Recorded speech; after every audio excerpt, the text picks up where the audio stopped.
নমস্কার বন্ধুরা, আজকের নিবেদন অন্তরের অন্তঃস্থলে।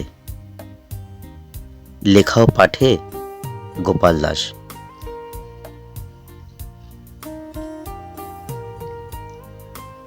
অন্তরের অন্তঃস্থলে তুমি ছিলে আলো করে, ভালোবাসা, বিশ্বাস, আন্তরিকতার বটবৃক্ষ হয়ে।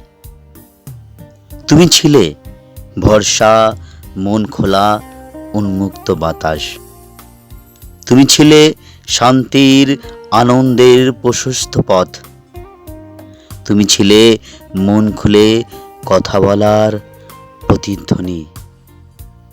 তুমি ছিলে চরম বিপদে রুখে দাঁড়াবার পর্বত।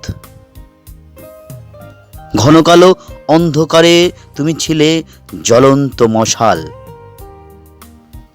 তুমি ছিলে বেঁচে থাকার উচ্ছ্বাস, আনন্দ রসদ। অবশেষে সময়ের হাত ধরে তুমি চলে গেলে অন্য পথে। তবে তুমি যেখানেই থাকো, ভালো থাকো, থাকো আনন্দে, উচ্ছ্বাসে।